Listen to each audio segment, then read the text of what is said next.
नमस्कार, बहुत बहुत स्वागत है आप सभी का। आप देख रहे हैं आपका अपना खास कार्यक्रम कालचक्र। मैं हूं आपके साथ आशा झा और मेरे साथ कार्यक्रम में मौजूद हैं प्रश्न कुंडली विशेषज्ञ पंडित सुरेश पांडे जी। बहुत बहुत स्वागत है पंडित जी आपका। कोरोना काल ने बढ़ाई सेहत की चिंता, पैसे की चिंता और काम की चिंता। तो कोरोना काल के 50 उपाय दूर कर देंगे भविष्य की हर चिंता। देखिए कालचक्र। जी हाँ, चिंता। कहावत भी है ना कि चिंता चिता समान होती है। कोरोना वायरस के तेजी से फैलते कहर की वजह से देश और समाज में डर, घबराहट, टेंशन, नेगेटिविटी का माहौल दिनों दिन बढ़ता जा रहा है। कोरोना महामारी को लेकर आ रही न्यूज हम सभी को तनाव में डाल रही है, लेकिन यही तनाव आपके शरीर के लिए बिल्कुल भी अच्छा नहीं है, क्योंकि इससे आपकी इम्यूनिटी घटेगी, काम बिगड़ेंगे, आत्मविश्वास कमजोर होगा और आपका आज और आने वाला कल दोनों ही प्रभावित होंगे। तो कोरोना काल में हो रहे इसी तनाव और नेगेटिविटी को दूर करने के बेहतरीन उपाय आज आपको बताने वाले हैं प्रश्न कुंडली विशेषज्ञ पंडित सुरेश पांडे जी। और इसलिए बने रहिए हमारे साथ, क्योंकि ये नेगेटिविटी इस वक्त दूर करना सबसे ज्यादा जरूरी है। कैसे करें, इसी की चर्चा होगी आज। लेकिन अपनी चर्चा की शुरुआत करें उससे पहले आइए नजर आज के शुभ मुहूर्त पर डालते हैं। 16 जून 2020 दिन मंगलवार। आज आषाढ़ कृष्ण पक्ष की एकादशी तिथि है, जो 5:40 से शुरू हुई है। अश्विनी नक्षत्र पूरे दिन रात रहेगा और राहु काल दोपहर 3 बजे से शाम 4:30 बजे तक। आज सर्वार्थ सिद्धि योग और अमृत सिद्धि योग बना हुआ है। कि जानते हैं कौन सा अमृत सिद्धि योग है?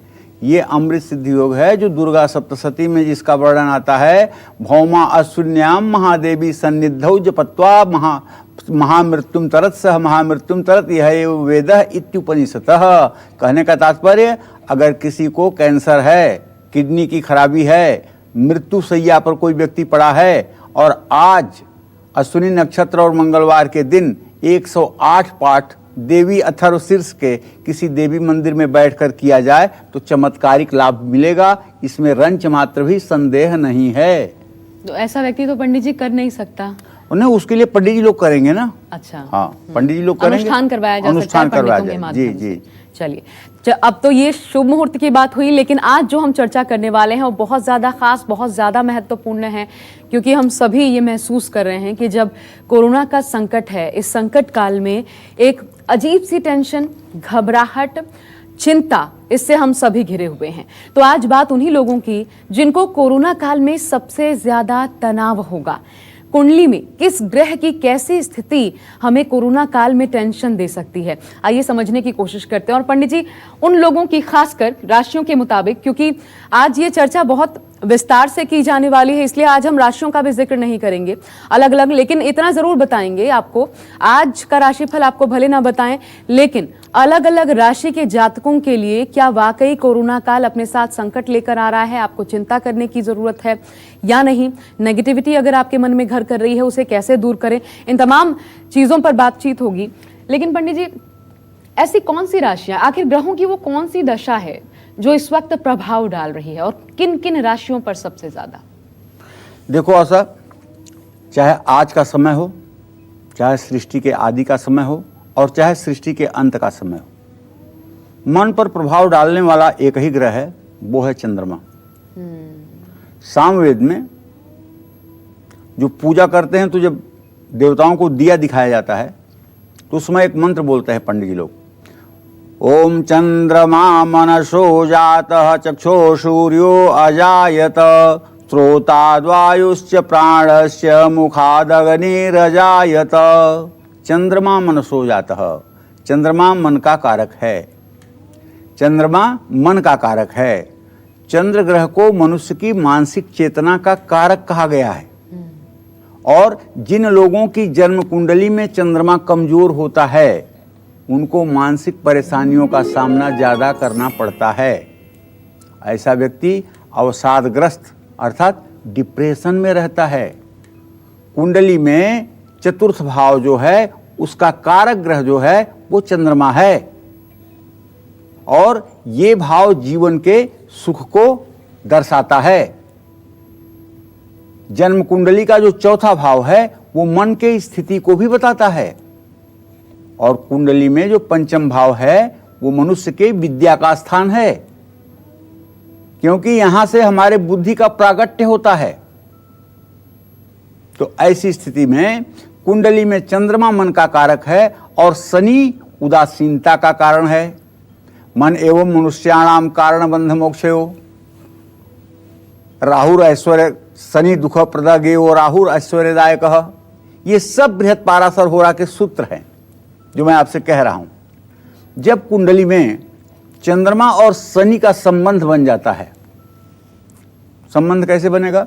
चंद्रमा शनि एक साथ हो तो एक संबंध, शनि की पूरी दृष्टि चंद्रमा पर हो दूसरा संबंध, शनि चंद्रमा के घर में चंद्रमा शनि के घर में तीसरा संबंध। इस तरह के चंद्रमा और शनि का जब संबंध हो जाए और वो भी दोनों के डिग्री में 12 डिग्री से कम का अंतर रह जाए, तब समझ लीजिएगा कि बहुत ही दुखद स्थिति होती है ये। इस स्थिति में एक तरफ मां की सेहत प्रभावित होती है, मां रोगिणी हो जाती है, मां का सुख कमजोर हो जाता है, मन में मजबूती नहीं रहती है, आदमी हर समय दूसरों का मुंह देखता है कि कोई क्या कहे तो मैं क्या करूं। ऐसी गंभीर स्थिति में व्यक्ति अकेलापन महसूस करता है और उसके मन में उदासीनता का भाव जन्म लेता है। ऐसे लोगों को मानसिक तनाव और अवसाद जैसे रोगों का भी सामना करना पड़ता है। अब आपको हाथ में बताना चाहूंगा।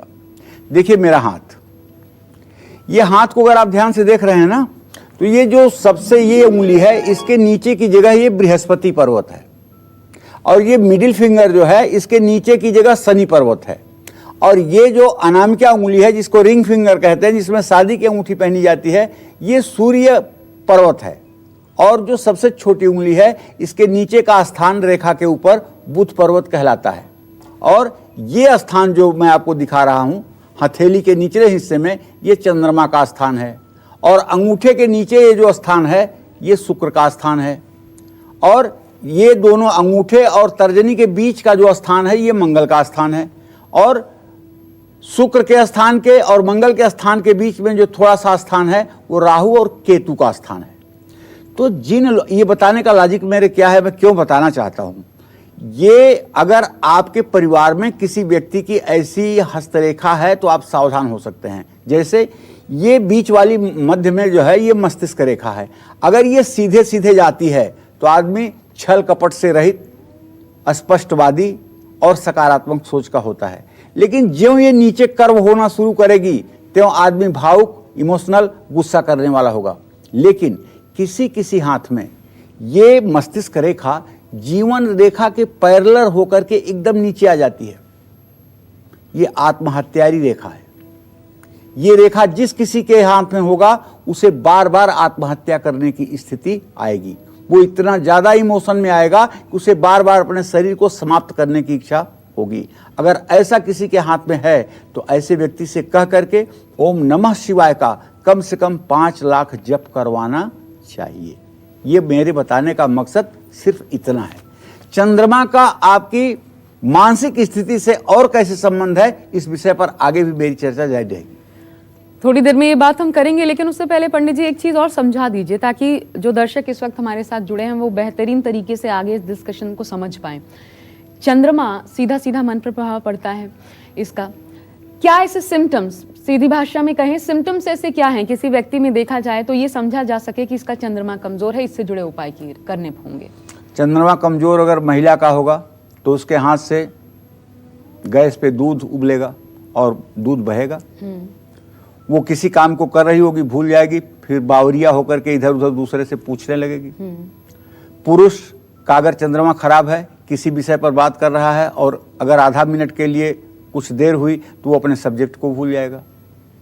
किसी काम को आपने किया है और उस काम को करके फिर आपको देखना है, आप नहीं देख पाएंगे, वो खराब हो जाएगा। बेचैनी और घबराहट हर समय बढ़ेगी, आत्मविश्वास की कमी रहेगी, सामने वाले के आंखों में आंख मिलाकर आप बात नहीं कर पाएंगे, और चेहरे पर जो एक जिसको आभा मंडल कहते हैं ओरा, वो बुझा सा चेहरा रहेगा। चेहरे में वो आकर्षण नहीं दिखाई देगा जो दूसरों को अपनी तरफ खींचता है। ये काले गोरे से नहीं होता है, ये आकर्षण सब में होता है, लेकिन ये ओरा, ये आभा मंडल आपका कैसा है, ये चंद्रमा इसको डिसाइड करता है। और शरीर में चंद्रमा को सबसे अच्छा माना जाता है बाईं आंख के ऊपर। अगर बाईं आंख के ऊपर इसका प्रभाव है तो ऐसा आदमी गुड प्लानर होता है। ऐसा आदमी अगर एक बार प्लान बना देना तो समझ लो कि सेतुवाद रामेश्वरम पुल बन जाएगा, लेकिन योजना नहीं टूटेगी। और दूसरा स्थान अच्छा इसका कहाँ होता है? हृदय पर। चंद्रमा अगर हृदय पर है तो मनुष्य शीतल व्यक्तित्व का होगा। उसको आप कुछ भी बोलो, वो अपने रंग में रंग रहेगा, अपने ढंग से सोचेगा, अपने ढंग से करेगा। आपके बाह्य जगत का प्रभाव उसके ऊपर नहीं पड़ेगा। लेकिन चंद्रमा की सबसे खराब स्थिति तब होती है जब किसी आदमी का डाइजेशन ठीक ना हो।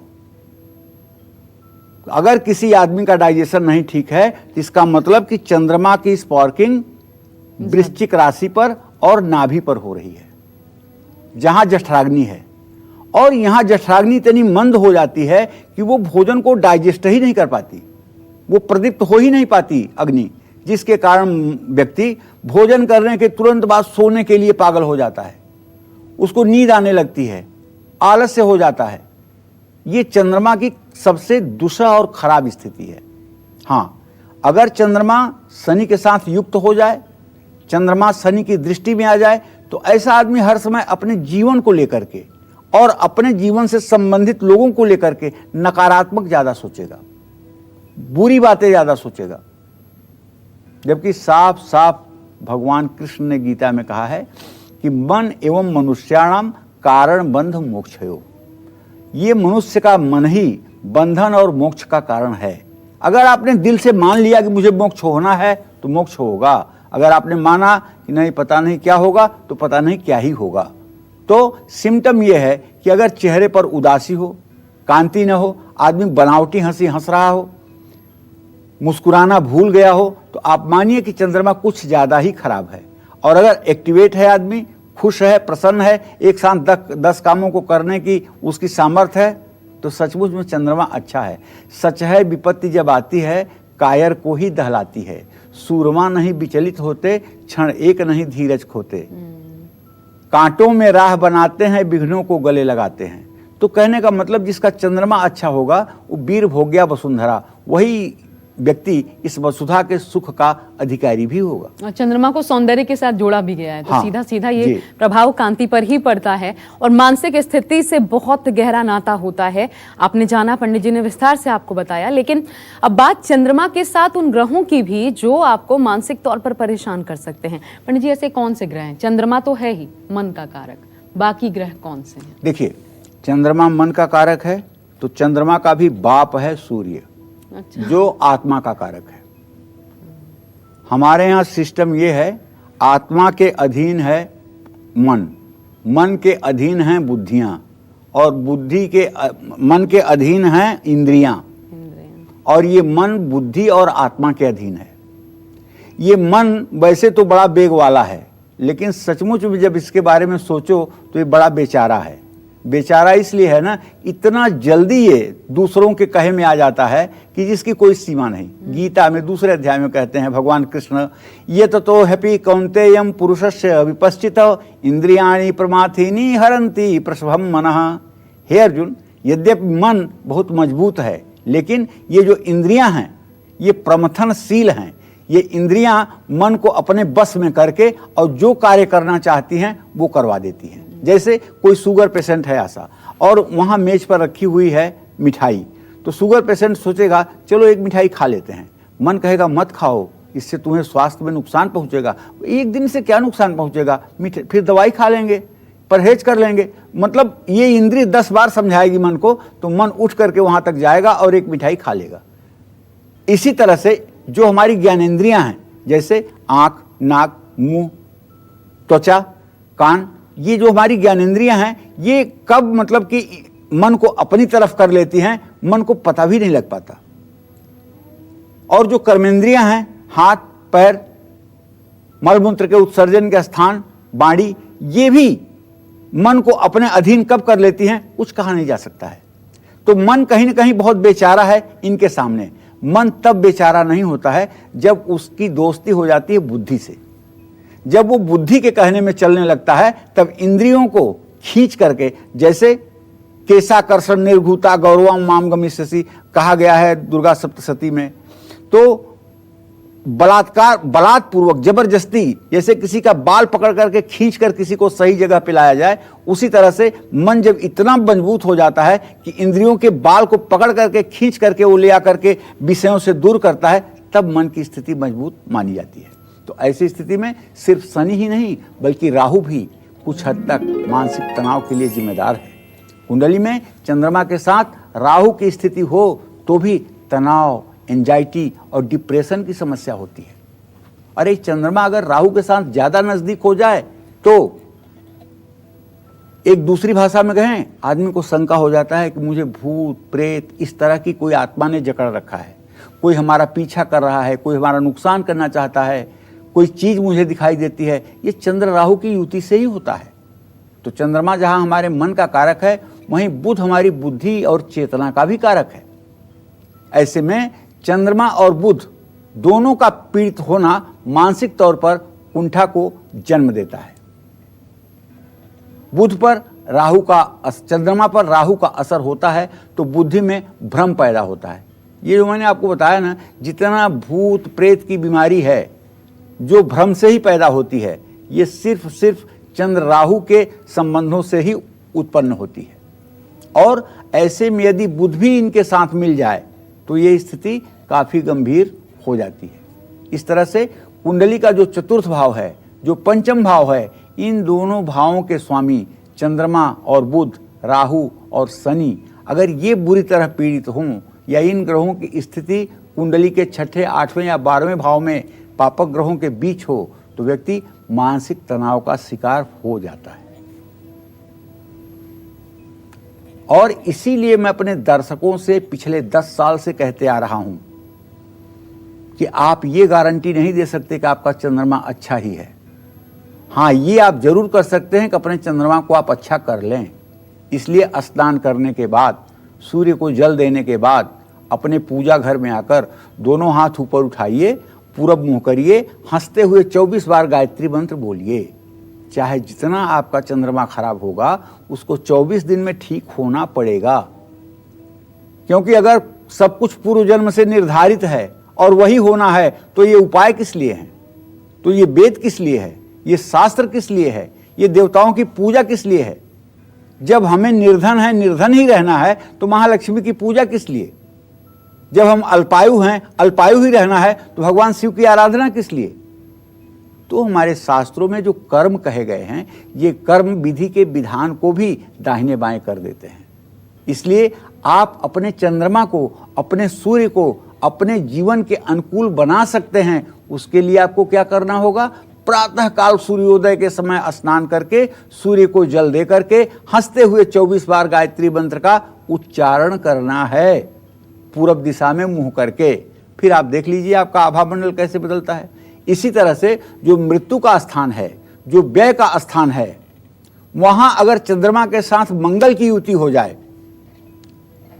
स्थिति हो जाए, तो ये मानसिक उन्माद को जन्म देता है। वैसे चंद्र मंगल की युति 9वें, 10वें और 11वें स्थान में हो तो ऐसा आदमी लक्ष्मी का पुत्र होता है, लक्ष्मी की विशेष कृपा से युक्त होता है।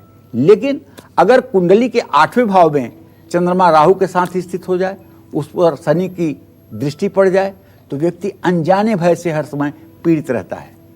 कोई बात कर रहा है दूसरा आदमी तो सोचेगा मेरे बारे में ही बात कर रहे हैं, कोई आदमी कुछ कह रहा है तो सोचेगा मेरे बारे में ही चर्चा हो रही है। तो चंद्रमा का संबंध अगर अशुभ ग्रहों के साथ जल तत्व की राशियों में हो जाए, जैसे कर्क, वृश्चिक या मीन राशि में, तो ऐसे व्यक्ति भावनात्मक रूप से काफी कमजोर होते हैं। और ये कमजोरी अगर ठीक करना है आपको, निराश मत होइए, तो आप प्रातः काल उठिए, स्नान करिए, सूर्य को अर्घ दीजिए और गायत्री मंत्र का जप करिए। दोनों हाथ ऊपर उठाकर, पूरा शरीर सीधा रहना चाहिए, दोनों हाथ ऊपर उठाकर पूरब दिशा में मुंह करके हंसते हुए। ये देवी भागवत का उपाय है, ये कभी फेल नहीं हो सकता है। आप डिप्रेशन की चाहे जितनी दवाइयाँ खाते हों, मैं विश्वास के साथ कह सकता हूं कि 100 दिनों के बाद आपको डिप्रेशन की दवाई खाने की जरूरत नहीं रहेगी, अगर आप गायत्री की साधना के रास्ते पर चल पड़ेंगे तो। और इसी तनाव में अगर आप हैं तो और क्या करें उपाय, थोड़ी देर में पंडित जी आपको बताने वाले हैं, लेकिन उससे पहले कॉलर हमारे साथ प्रीति मुजफ्फरपुर से जुड़ चुकी हैं। बहुत स्वागत है प्रीति जी आपका, अपना प्रश्न पूछिए पंडित जी से। पंडित जी प्रणाम। सदा सुखी रहो प्रीति। पंडित जी, मैं अपने तीनों भाई के बारे में पूछना चाहती हूँ कि उनको जॉब कब तक होगा और अपने पापा का घर कब तक, मेरे पापा का घर कब तक बनेगा, वो पूछना चाहती हूँ। आपके भाई की उम्र कितना है बेटा? मेरे भाई का जन्म 1992 में हुआ है, डेट याद नहीं है बाबा जी, बस उनका मंथ याद है और ईयर याद है। आपसे छोटे हैं बड़े हैं? तीनों मेरे से बड़े हैं बाबा जी। अच्छा चलो, तो प्रीति मैं तुम्हें बताता हूँ कि तुम्हारे भातृ स्थान का स्वामी चंद्रमा है और उससे आजीविका स्थान का स्वामी मंगल है। चंद्रमंगल की स्थिति तृतीय एकादश है। तुम्हारे भाई को अति शीघ्र भविष्य में रोजगार परक होने का मौका मिलेगा। सन 2021 इनके लिए खुशियां लेकर आ रहा है और ये अपने जिम्मेदारी को ठीक ढंग से निर्वाह करेंगे। आपने प्रश्न किया अपने पिताजी के मकान के लिए, तो उसके बारे में बताऊं। शनि और मंगल की स्थिति द्वितीय द्वादश बनी हुई है बेटा। आपके पिताजी अपने पुरुषार्थ से मकान नहीं बना पाएंगे। जब तक बेटों की कमाई उसमें नहीं जुड़ेगी तब तक वो मकान नहीं बना पाएंगे। इसलिए जो मुझे दिखाई दे रहा है 17 जनवरी 2023 के बाद ही इनके मकान का योग बनेगा।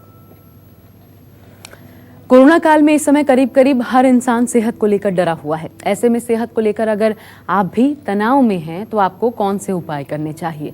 पंडित जी, सेहत को लेकर के अगर चिंता है तो सिर्फ इसी से जुड़ा उपाय क्या किया जा सकता है?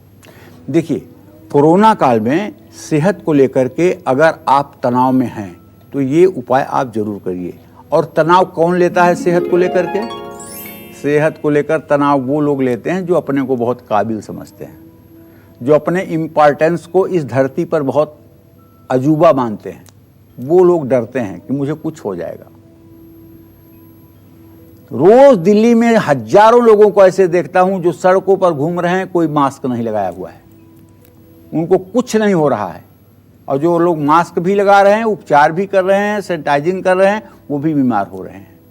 तो कहने का मतलब यह है, जो अपने को जितना काबिल समझता है वो उतना ही डरता है अपने जीवन को लेकर। गलत ना समझ जाएं पंडित जी लोग कि मास्क नहीं लगाना चाहिए, वो तो ना लगाना, मृत्यु को निमंत्रण देना है। सोमवार के दिन खीर बना करके भगवान शिव का भोग लगाइए और खाने के बाद खीर अपने परिवार के सभी सदस्यों में बांटिए। रात में सोने के पहले 9 बार गायत्री मंत्र का भी उच्चारण करिए और चांदी की चेन में एक मून स्टोन या मोती मढ़वा करके उसको पहन लीजिए। और चलिए, अगर मोती नहीं भी पहन सकते हैं तो एक 5 मुखी रुद्राक्ष की माला पहन लीजिए। इस समय सिर्फ चांदी का एक कड़ा और ज्वेलरी भी आप धारण कर सकते हैं। अगर आप पुरुष हैं तो अपने दाहिने हाथ में चांदी का कड़ा धारण कर लें, और अगर आप महिला हैं तो चांदी का एक छल्ला बाएं हाथ के अंगूठे में धारण कर लें। इससे भी चंद्रबल आपका मजबूत हो जाएगा। निश्चित रूप से इससे चंद्रबल मजबूत होगा, इसमें कोई दो राय नहीं है। और जब आपके अंदर आत्मविश्वास रहेगा तो ये चंद्रमा के ही बदौलत रहेगा। और चंद्रमा आपका अच्छा तब होगा जब आप अपने माँ के आशीर्वाद से संपूर्ण रूप से परिपक्व होंगे। माँ खूब आशीर्वाद दे आपको। तब होगा जब आप पानी की इज्जत करेंगे, पानी को वेस्टेज नहीं करेंगे, पानी को बर्बाद नहीं करेंगे। ये तब होगा जब आप भगवान शिव की आराधना करेंगे। निश्चित रूप से भगवान शिव चंद्रभाल कहे जाते हैं, उनके माथे पर चंद्रमा है। भगवान शिव ने चंद्रमा को धारण किया हुआ है। जो लोग शिव तांडव स्तोत्र पढ़ करके शिव की स्तुति करते हैं, चंद्रमा तो उनका अपने आप ठीक हो जाता है। ये जो चांदी का कड़ा या फिर ज्वेलरी आपने बताई, सभी धारण कर सकते हैं? सभी लोग धारण कर सकते हैं। ये ऐसा नहीं है कि मतलब कि ये किसी को नुकसान पहुंचाएगा। पुरुष चांदी का कड़ा धारण कर सकते हैं और महिलाएं चांदी का एक छल्ला बनवा करके अपने बाएं हाथ के अंगूठे में धारण कर लें। इससे इनके मन की जो निराशाजनक स्थिति है उसमें सकारात्मक परिवर्तन आएगा। बिछिया भी वही काम करता है?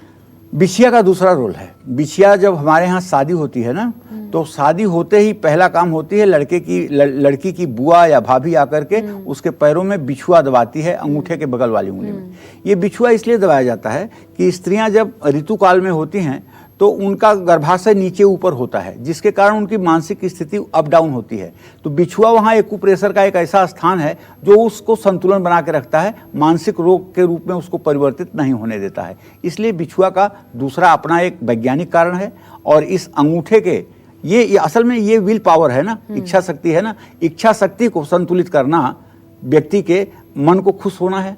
अगर आपने ऐसी कोई इच्छा कर ली जो असंभव है, तो चाहे आपको लाख खुशी मिल जाए, आप खुश ही नहीं होंगे। बिल्कुल। तो जितने सिम्टम्स पंडित जी ने बताए हैं, अगर आपको लगता है आप में भी ये है, तो महिलाओं को, पुरुषों को क्या करना है पंडित जी बता चुके हैं आपको। बहुत छोटा आसान उपाय है, ज़रूर आजमाइए, आपको लाभ हो, हम ये कामना करते हैं आपके लिए। अमूमन आज हर इंसान कोरोना वायरस के बढ़ते खतरे के बीच खुद को असुरक्षित महसूस कर रहा है। लोगों को समझ में नहीं आ रहा कि ये महामारी कैसे और कब तक दूर होगी।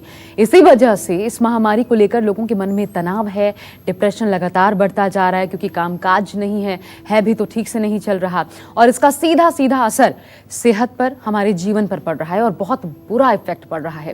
तो ऐसे में पंडित जी हम सभी को कोरोना संकट से होने वाली हर टेंशन को दूर करने का आसान उपाय, जी हाँ आसान से उपाय आज आपको हम बता रहे हैं पंडित जी के माध्यम से, ताकि आपकी जिंदगी जो बेपटरी हो चुकी है पटरी पर आ जाए, आपको एक पॉजिटिविटी महसूस हो, क्योंकि सब कुछ पॉजिटिविटी से ही बनता है। अपनी इस चर्चा को आगे बढ़ाते हुए बात करते हैं राशि अनुसार इम्यूनिटी बढ़ाने के असरदार उपायों की। मेष, कर्क, सिंह और वृश्चिक राशि वालों को अपनी इम्यूनिटी बढ़ाने के लिए किन चीजों का सेवन करना चाहिए, कौन से उपाय करने चाहिए? पंडित जी हमने लेकिन बात की मेष, कर्क, सिंह, ये छोड़ के क्यों बात हम कर रहे हैं 3-4 राशियों की? क्योंकि आपने भी ये कहा था पहले कि एक साथ हम सिर्फ इन राशियों की बात करना चाहते हैं। कि मेष राशि जो है मंगल की है, कर्क राशि चंद्रमा की है, सिंह राशि सूर्य की है। इस तरह से ये आपस में कहीं न कहीं से कनेक्टेड है। अच्छा। और इन लोगों का व्यवहार और इन लोगों का स्वभाव कहीं न कहीं से मैच करता है। ये एक दूसरे के लिए हानिकारक नहीं है। ठीक। 9 ग्रहों में 2 ग्रुप है बेटा। एक तो बुध, शुक्र और शनि का ग्रुप है, बुध, शुक्र, और एक चंद्रमा, मंगल, बृहस्पति का ग्रुप है। इसी ग्रुप में चंद्रमा, मंगल, बृहस्पति के ही ग्रुप में सूर्य सम्मिलित होता है। अच्छा। तो वो 4 हो जाते हैं और ये 3 होते हैं। जब किसी के कुंडली में कोई ग्रह फेवर करता है, जैसे अगर किसी का सूर्य फेवर करेगा तो उसका बृहस्पति और मंगल भी फेवर करेगा। अगर किसी का चंद्रमा फेवर करेगा तो उसका मंगल और बृहस्पति भी फेवर करेगा। ऐसा नहीं एक चंद्रमा फेवर करेगा तो शनि भी फेवर करेगा, ऐसा नहीं हो सकता। और अगर किसी का शनि फेवर कर रहा है तो उसका शुक्र भी फेवर करेगा, बुध भी फेवर करेगा। और राहु केतु हमेशा अलग। राहु केतु जानते हो, राहु और केतु के बारे में कहा जाता है कि ये छाया ग्रह हैं। यद यद भाव गते राहु केतुश्च जनने नृणाम यद यद भावे संयुक्तम तत्फलम प्रतिषेधलम। कहने का मतलब यह है कि राहु जिन भावों से, केतु जिन भावों से युक्त होता है, उन्हीं भाव और उन्हीं भाव के ग्रहों के अनुसार फल देता है। इनका अपना कोई स्वतंत्र अस्तित्व नहीं है। ये अपने मन से कुछ नहीं करते हैं। ये जिसके स्थान में रहते हैं उसकी जय बोलते हैं और उसके जैसा ये परिणाम देते हैं। तो मेष, कर्क, सिंह और वृश्चिक राशि वालों की हम बात करने वाले हैं पंडित जी। इम्यूनिटी बढ़ाने के लिए क्या करें? देखो, पिछले सेगमेंट में हमने कोरोना काल में सेहत से जुड़े तनाव की बात की थी। ऐसे में सेहत से जुड़ा हर तनाव दूर करने के लिए और अपनी इम्यूनिटी, रोग प्रतिरोधक क्षमता को बढ़ाने के लिए आपको अपने राशि अनुसार क्या करना चाहिए, ये मैं बताना चाहता हूँ। देखिए, इम्यूनिटी सबसे ज़्यादा तो बढ़ती है एक चीज़ से, वो अपनी सोच से। अगर आप क्रिकेटर युवराज सिंह जैसे सोच के हैं तो कैंसर भी आपके सामने नमस्कार करके भाग जाएगा। अमेरिका में उनका इलाज चल रहा था और इंटरव्यू में बताया उन्होंने कि मुझे एक क्षण को नहीं लगा कि मैं किसी बड़े रोग से पीड़ित हूँ या मुझे कुछ हो सकता है। मुझे विश्वास था मैं ठीक होऊंगा और एक दिन हिंदुस्तान के लिए मैं फिर से खेलूंगा, जो आज साक्षात आपके सामने है। अगर आपके मन ने ये मान लिया है कि नहीं खराबी है तो खराबी है, अगर आपके मन ने मान लिया है नहीं सब कुछ ठीक है, ठीक ही होगा, तो ठीक होगा। जाकी रही भावना जैसी हरि मूरत देखी तिन्ह तैसी। जैसी आपकी भावना होगी वैसा परिणाम आपको मिलेगा। तो इम्यूनिटी का मतलब है कि रोग प्रतिरोधक क्षमता बढ़ाना। हर रोज शहद का सेवन आपको करना चाहिए, इससे मंगल ग्रह भी मजबूत होगा। तांबे के बर्तन में रात भर पानी भर करके रखें और सुबह उसे पिएं, इससे भी आपका इम्यून पावर मजबूत होगा। कर्क लग्न वालों को अपनी इम्यूनिटी को बढ़ाने के लिए ज़्यादा से ज़्यादा पानी पीना चाहिए, दूध का सेवन करना चाहिए और कपूर की एक टिक्की भी अपने पास रखना चाहिए। इसी तरह से जो सिंह लग्न के जातक हैं उनको अपनी इम्यूनिटी बढ़ाने के लिए सूर्य को तांबे के लोटे से जल देना चाहिए। ओम ब्रह्म स्वरूपिणे सूर्य नारायणाय नमः ऐसा बोलते हुए 3 बार में सूर्य को अर्घ दें। तांबे के लोटे में रखा हुआ पानी पूरे दिन आप पिएं। लोटे में कितना पानी रखेंगे? तांबे का घड़ा रख लीजिए, उसमें पानी रखिए ढक्कन से ढक करके, और पीना हो तो दूसरे बर्तन से पीजिए। तांबे के ही गिलास से मत पीजिए, चांदी के गिलास से पीजिए, पीतल के गिलास से पीजिए, ठीक है, स्टील के गिलास से पीजिए, लेकिन पानी तांबे के घड़े में ही होना चाहिए। बड़ी इलायची का भी आपको भोजन के बाद सेवन करना चाहिए, इससे भी आपका इम्यून पावर जो है वो मजबूत होता है। लेकिन देखिए, इम्यून पावर तो शाकाहारी मांसाहारी जिस तरह के लोग भोजन करने वाले हैं वो अलग अलग लोगों को अलग अलग तरीके से इम्यून पावर बढ़ता हुआ दिखाई देता है खान पान के आधार पर। लेकिन सोच एक ऐसा शाश्वत सत्य है कि अगर आपके मन में सकारात्मक सोच है तो इम्यून पावर आपकी अगर शारीरिक रूप से कमज़ोर भी है तो वो मजबूत रहेगी, इसमें कोई संदेह नहीं है। और हमेशा एक चीज़ जो पंडित जी ने उपाय के रूप में बताया, और हमेशा जो दिन की सबसे खूबसूरत शुरुआत हो सकती है वो है सूर्य को अर्घ देने के साथ। पंडित जी आप हमेशा कहते हैं, लेकिन मैं ये देखती हूँ पंडित जी कई बार अलग अलग लोग अलग अलग तरीके से सूर्य को अर्घ देते हैं। कई लगातार जलधारा गिरती रहती है तांबे के लोटे से, जैसा आपने बताया, कुछ एक बार डालते हैं अब इस मंत्र के साथ ओम ब्रह्म स्वरूपिणे सूर्य नारायणाय नमः। और एक्चुअली में सही तरीका क्या है सूर्य को अर्घ देने का? सही तरीका ये है कि 1 लोटे जल में संभव हो तो थोड़ा सा रोली, थोड़ा सा साबुत चावल, थोड़े से लाल फूल डाल लिए जाएं और उसे सूर्य के सामने खड़े होकर के ईशान कोण में मुंह करके 3 बार में जल गिराएं। अच्छा। पहली बार जल गिराने के पहले कहें ओम ब्रह्म स्वरूपिणे सूर्य नारायणाय नमः, जल थोड़ा सा गिरा दें। फिर दूसरी बार इसी मंत्र को कहकर दूसरी बार आधा जल गिरा दें। फिर तीसरी बार इसी मंत्र को कहते हुए पूरे लोटे को ऐसा करें कि उसका पूरा जल गिर जाए। अब इसमें ये शंका में नहीं मरना है कि उसका पानी का छींटा आपके पैर पे आ गया। बहुत लोग इसी शक में मरे जाते हैं। अरे आप जल देते हो सूर्य को, न कि पृथ्वी को। जब सूर्य को जल देते हो तो आपके लोटे से बाहर निकलता हुआ जल सूर्य को मिल जाता है, वो पृथ्वी पर पहुंचने के बाद नहीं मिलता है। तो इसलिए पृथ्वी पर पहुंचने के बाद अगर आपके पैर पे पानी के छींटे आ रहे हैं तो इसके आप दोष और गुनाह के भागीदार नहीं हैं। ये अपने मन को आपको ठीक से समझाना पड़ेगा। और 3 बार में सूर्य को अर्घ देना चाहिए। 4 बार में तब आशा सूर्य को अर्घ दिया जाता है जब हम सूर्योदय के 1 घंटे के बाद अर्घ देते हैं। तो वो चौथा बार जो होता है वो प्रायश्चित अर्घ होता है। अच्छा। जो सबसे पहले दिया जाता है उसमें मंत्र नहीं बोला जाता है, केवल जल गिरा दिया जाता है। तो अमूमन सभी को देना चाहिए? सभी को देना चाहिए, हाँ। अगर 1 घंटे बाद है तो अमूमन पहली बार बिना मंत्र के जल देना चाहिए और वो प्रायश्चित अर्घ के नाम से जाना जाता है। अच्छा। मतलब हमने देर किया है सूर्य अर्घ देने में, उसका ये प्रायश्चित है। उसके बाद 3 बार जो अर्घ देंगे वो मंत्र के द्वारा देंगे। यही शाश्वत सत्य है। ठीक है, अब आइए बढ़ते हैं आगे। बात वृषभ, मिथुन, कन्या और तुला लग्न वालों की भी। और आपको अपनी इम्यूनिटी बढ़ाने के लिए किन चीज़ों का सेवन करना चाहिए, किन चीज़ों से परहेज करना चाहिए, कौन से उपाय आप कर सकते हैं? पंडित जी इनके लिए क्या बताएंगे? देखिए, मिथुन और कन्या लग्न हो या राशि हो, इनका स्वामी बुध है। इम्यूनिटी बढ़ाने के लिए हर रोज आपको तुलसी के पत्ते का सेवन करना चाहिए।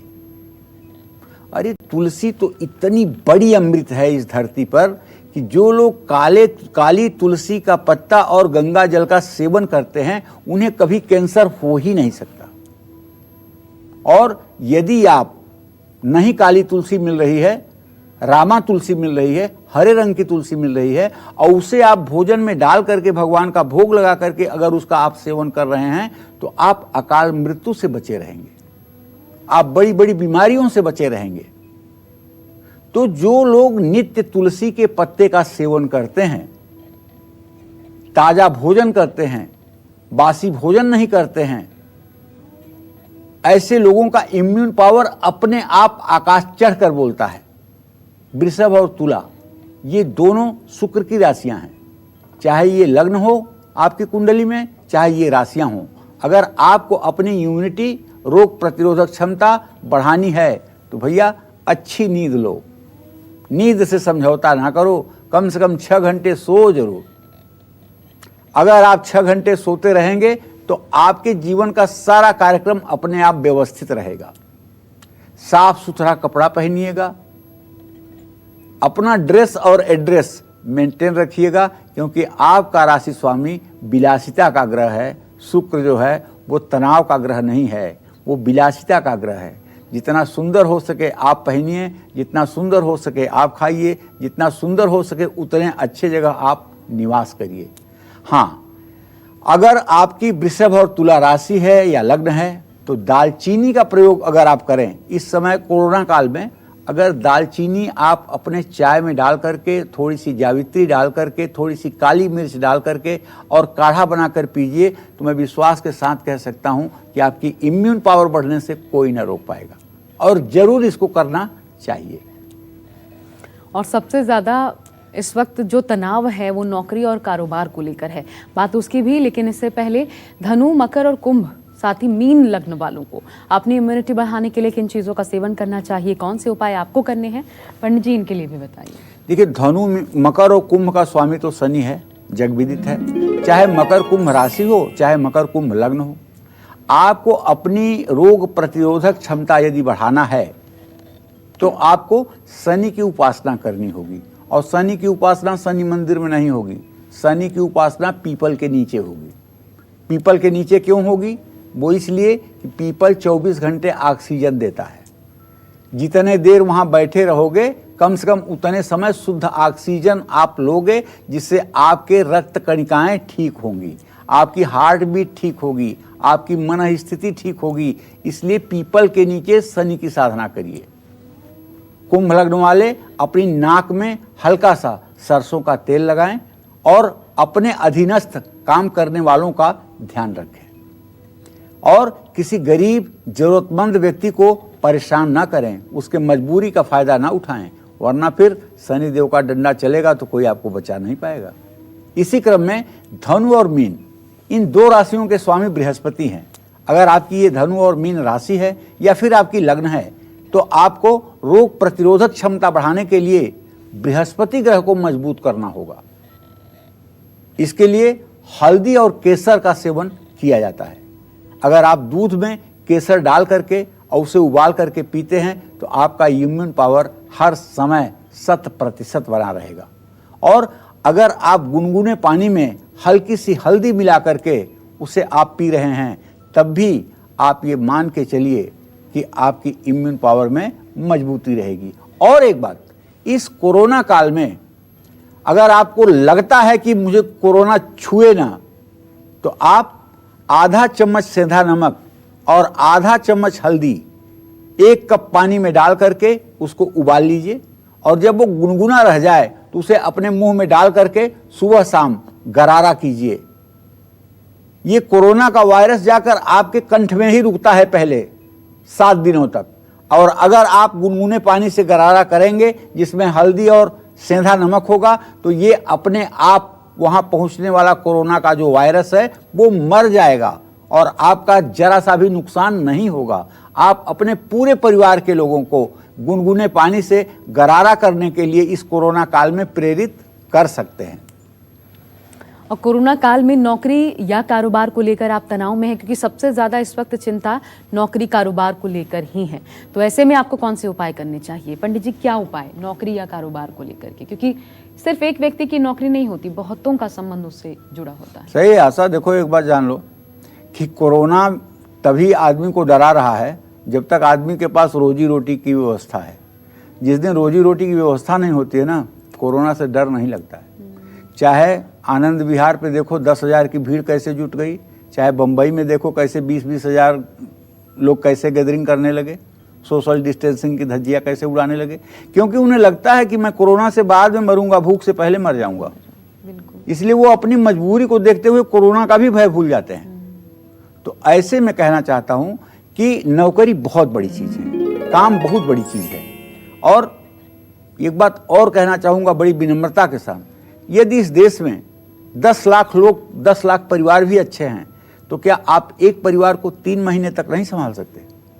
अगर आप एक परिवार को 3 महीने तक संभाल दें तो शायद इस देश की समस्या ठीक हो जाए।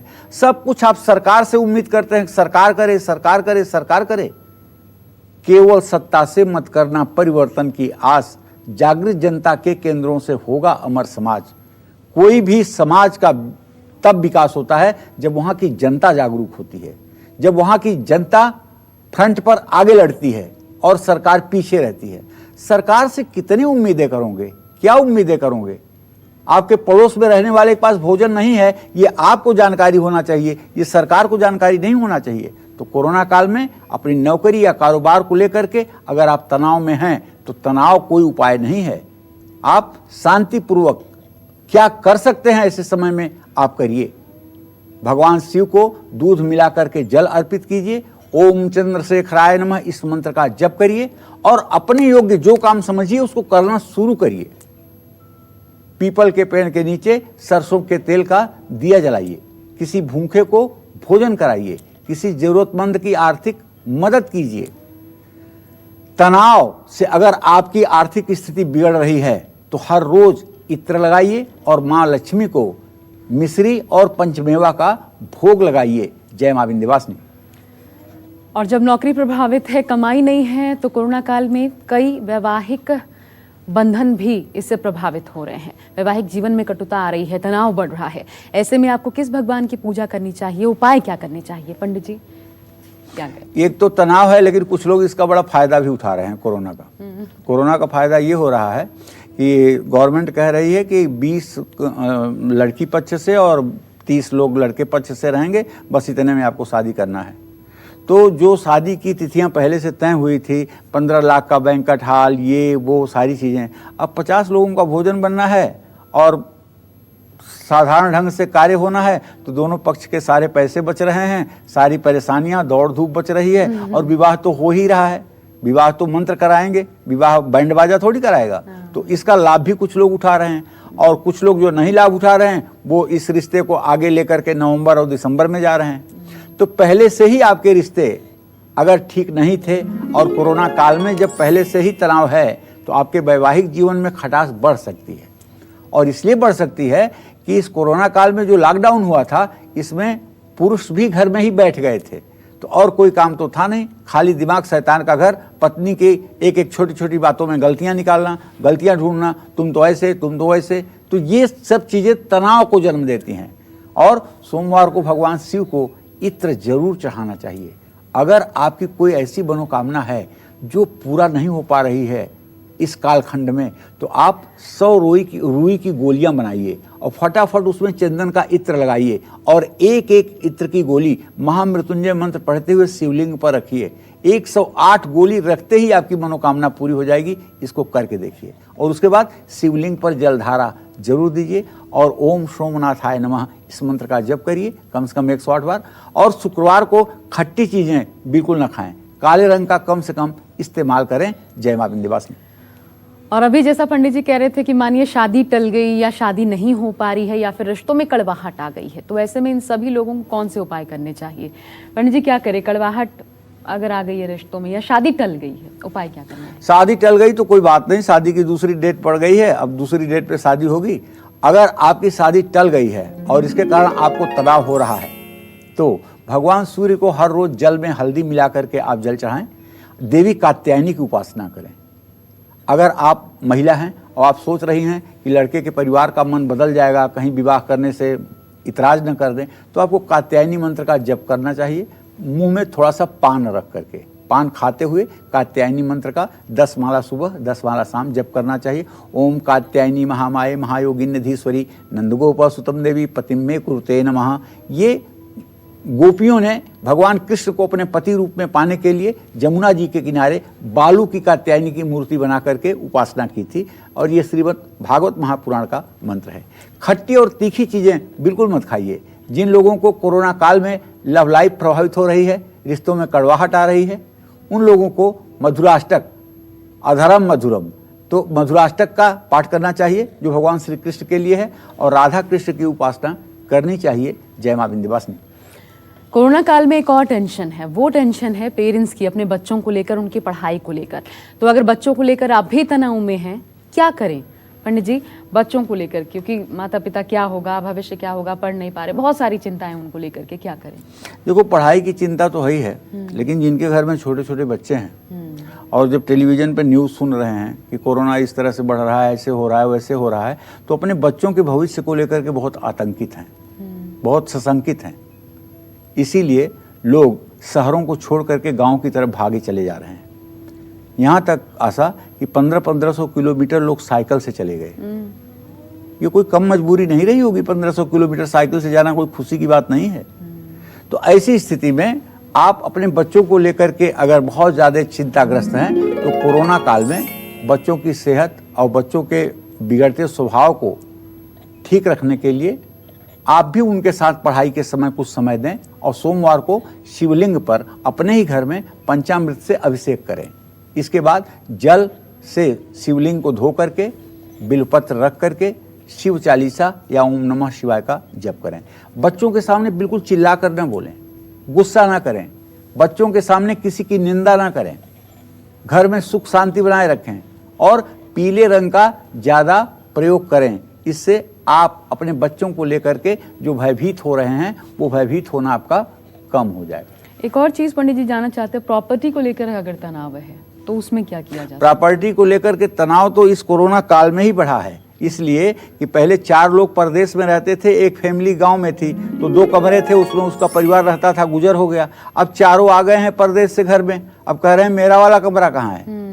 तो अब तो झगड़े हो रहे हैं, रोज प्रॉपर्टी के लिए झगड़े हो रहे हैं, रोज घर के लिए झगड़े हो रहे हैं। तो इसमें कोरोना काल में हमें राम की मर्यादा का पालन करना है, भरत की मर्यादा का पालन करना है। जिस तरह से भरत ने राजगद्दी को लात मार करके और खड़ाओं की पूजा करके नंदीग्राम में 12 साल बिताया, उसी तरह से आप अपने भाई के लिए भी त्याग और समर्पण की भावना रखेंगे तो कुछ भी परेशानी नहीं होगी। धैर्य रखिए, जल्दबाजी में कोई फैसला मत कीजिए। मंगलवार को नमक का सेवन बंद कर दीजिए, और हर रोज शाम को संकट मोचन हनुमान अष्टक का पाठ करिए। जय मां विंध्यवासिनी। और कोरोना काल में होने वाली हर टेंशन, हर डिप्रेशन को दूर करने के लिए आपको कौन से उपाय करने चाहिए, आइए पंडित जी से जान लेते हैं। पंडित जी, टेंशन और डिप्रेशन दोनों ही बिल्कुल दूर भगाना, क्या करें? सबसे पहले आप ये सोचना शुरू कर दीजिए कि ईश्वर सर्वशक्तिमान है, और आप उसी ईश्वर की निर्मित एक काया हो, और आपके जीवन में ईश्वर के मर्जी के बिना कुछ नहीं हो सकता, और ईश्वर सर्वथा आपको सुरक्षित रखेगा। ये थॉट ले लीजिए मन में अपने आप। और इस कोरोना के समय में अपने मन से तनाव को दूर करने के लिए पहला काम तो ये करिए कि अपनी माँ की सेवा करिए, उनकी आज्ञा का पालन करिए, और उनके साथ ज़्यादा से ज़्यादा समय बिताइए। उनकी बातों पे झुझलाइए मत, क्योंकि हो सकती है वो बूढ़ी हो गई हों, बच्चे जैसे स्वभाव की बात कर रही हों, तो आप उनसे नाराज मत होइए। आप सोचिए, उनकी अवस्था के बारे में सोचिए, वो बच्चों जैसे भी बातें कर सकती हैं, तो उसको भी आप ठीक समझिए। चांदी की कोई भी ज्वेलरी आप धारण कर लीजिए, और चांदी के गिलास में हो सके तो पानी पीजिए। पानी का सेवन बढ़ाने से भी चंद्रमा मजबूत होता है। और बुध ग्रह को मजबूत करने के लिए गाय को हरा पालक खिलाएं। अगर कोई महिला बार बार अपने याददाश्त के लिए अपमानित होती है ना, तो उसको अगर बाईं नाक अपनी छिदवा ले, और बाईं नाक में मतलब कि एक लौंग जैसा एक हीरे का कुछ बनवा करके पहन ले, तो उसकी बौद्धिक क्षमता में विकास होना शुरू हो जाता है। बुधवार को अपने घर की छोटी कन्याओं को उपहार देना चाहिए। और यदि शनिदेव के कारण तनाव है, तो शनिवार के दिन किसी दरिद्र नारायण का भरपेट भोजन करवाइए। जरूरतमंद की हर संभव मदद करिए। चींटियों को आटा डालें। राहु अगर आपकी सेहत को बिगाड़ रहा है और इस कारण आपको बहुत तनाव हो रहा है, तो बुधवार को शाम के समय काले तिल का दान करिए। कुत्ते को तेल लगी रोटी खिलाइए, भैरव चालीसा का पाठ करिए। और अगर मंगल ग्रह के कारण मानसिक तनाव है तो कोरोना काल में रक्तदान करिए, या जिस व्यक्ति के परिवार को रक्त की जरूरत है उसकी हर संभव मदद करिए। अनार का पेड़ लगाइए, महामृत्युंजय मंत्र का यथासंभव जप करिए और हर रोज सुबह अपने घर में गंगा जल का छिड़काव जरूर करें और घर में कपूर और गुग्गल जरूर जलाएं। सुबह स्नान के बाद केसर का तिलक अपने माथे पर भी लगाएं। सूर्यदेव को अर्घ जरूर दें। इस कोरोना के समय में अगर आपको पूर्ण रूपेण तनाव से मुक्त रहना है तो आप अपनी दिनचर्या को नियमित रखिए और ईश्वर में विश्वास रखिए कि आपका सब कुछ ठीक होने वाला है। खान पान का ध्यान रखिए, पौष्टिक आहार लीजिए, पर्याप्त नींद लीजिए और सकारात्मक सोचिए, नकारात्मक मत सोचिए, क्योंकि जैसा आप सोचते हैं वैसा ये अंतरिक्ष प्रकृति के द्वारा आपके सामने चित्र निर्माण करके प्रस्तुत करता है।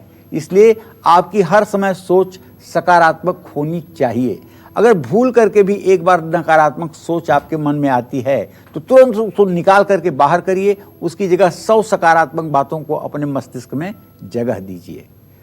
जब आप 100 सकारात्मक चीज़ों को अपने मस्तिष्क में जगह देंगे तो आपका आभामंडल जब सकारात्मक हो जाएगा तो सारी परेशानियां तो आपसे अपने आप ही दूर हो जाएंगी। और हाँ, इस कोरोना काल में जो लोग कभी नशे का सेवन करते थे उन सभी से मेरा आग्रह है कि कोशिश करें प्रतिज्ञाबद्ध होकर के नशे का त्याग करें। नशा के एडिक्शन से अपने को दूर रखने की कोशिश करें। ये आपको अपने परिवार के लिए बहुत बड़ी उपलब्धि होगी और आपके लिए बहुत बड़ी उपलब्धि होगी और आप सुखपूर्वक आगे का जीवन निकाल पाएंगे। हमारे साथ एक कॉलर प्रशांत दिल्ली से इस वक्त बने हुए हैं। प्रशांत जी, स्वागत है। अपना प्रश्न पूछिए पंडित जी से। जी, मेरा नाम प्रशांत कुमार है। मैं अपने और अपने पिताजी के बारे में पूछना चाहता हूँ। जी, मेरा जन्म 13/7/2005 समय 10:40 रात्रि में खुर्जा उत्तर प्रदेश में हुआ है। जी, मुझे किस क्षेत्र में अधिक सफलता प्राप्त होगी और मेरे पिता की नौकरी कहीं स्थिर नहीं रहती है, वो क्या कारण है आखिर? देखो बेटा, वैसे तो तुम 15 साल के हुए हो, लेकिन मेरा अनुभव जो जिंदगी का है वो कहता है कि तुम चार्टर्ड अकाउंटेंट बहुत अच्छा बन सकते हो। सीए की पढ़ाई तुम उतने साल में ही पूरा कर लोगे जितने साल में कम से कम समय में पूरा की जा सकती है। और दूसरा, एक काम और बहुत अच्छा कर सकते हो, लेकिन इसमें पता नहीं तुम्हारे घर वाले सहयोग करेंगे कि नहीं, वो है लॉ की पढ़ाई, कानून की पढ़ाई। क्योंकि तुम्हारे अंदर की जो प्रतिभा है ना, वो सामने वाले को निरुत्तर कर देगी। तुम्हारे अंदर बात करने की बहुत अच्छी शक्ति है, इसलिए कि बुध बृहस्पति का ऐसा योग दिख रहा है। तो तुम पहले नंबर पर तो चार्टर्ड अकाउंटेंट की पढ़ाई करने की कोशिश करना, और दूसरे नंबर पर हो सके तो 5 साल का जो लॉ का कोर्स होता है क्लैट के माध्यम से, उसमें अपने भाग्य को आजमाना। और पंडित जी, बहुत खूबसूरत, और शायद आपने जितने उपाय बताए हम मूल भूल चुके हैं, इसलिए भी हमारी सारी परेशानियां हैं। तो उसी को दोबारा से आपके सामने इस कार्यक्रम के माध्यम से रखने की कोशिश की। लेकिन जाने से पहले मैं वही एक बार फिर आपसे चाहती हूँ पंडित जी, जो आपने कहा था कि राष्ट्र का निर्माण या राष्ट्र तभी आगे बढ़ता है, विकास तभी होता है किसी राष्ट्र का जब जनता समर्थन देती है, जनता साथ देती है। तो जो आपने कहा था उन्हीं 2 लाइनों के साथ, केवल सत्ता से मत करना परिवर्तन की आस। केवल सरकार बदल जाने से परिवर्तन नहीं होगा, जागृत जनता के केंद्रों से होगा अमर समाज। जब तक ये जनता का केंद्र जो है ये जागृत नहीं होगा, तब तक ये समाज अमर नहीं हो सकता है। केवल सत्ता से मत करना परिवर्तन की आस, जागृत जनता के केंद्रों से होगा अमर समाज। बिल्कुल। तो अमर समाज अगर बनाना है तो हमें जागरूक होना होगा और एक अच्छे नागरिक के भांति अपने जीवन का योगदान इस राष्ट्र के प्रति करना होगा। सिर्फ सरकार को कोसने से काम नहीं चलेगा, जिम्मेदारी अपनी हम सब की हमको समझनी होगी, और इस संकट काल में नहीं तो फिर ये हम कभी नहीं समझ सकते। इसलिए प्लीज जागरूक रहिए, सेफ रहिए, स्वस्थ रहिए, तभी समाज और देश हर संकट से पार पाएगा। बहुत धन्यवाद आपका पंडित जी। फिलहाल पूरी टीम को आज्ञा दीजिए। नमस्कार।